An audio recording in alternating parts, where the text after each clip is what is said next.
Allama Iqbal is poet Katri for the Muslim walk नाम गुलाम वहीउद्दीन है। मैं स्कूल जा रहा सी, मैं सड़क क्रॉस करन लगा तो मेरे विच स्कूटर वजे, मेरी लत्त टुट गई।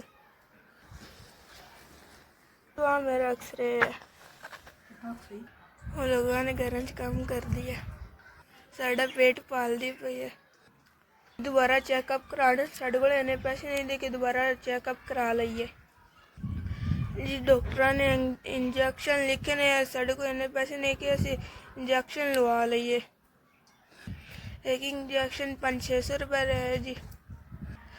बड़े मुश्किल नाल घर दा गुजारा होंदा। फिर वाली जेड़ा 1 2 3 4 5 तुसी 5000 नाल तावन कीता, शुक्रिया, मेहरबानी। अल्लाह ताला तुहाडे कारोबार विच बरकत पावे।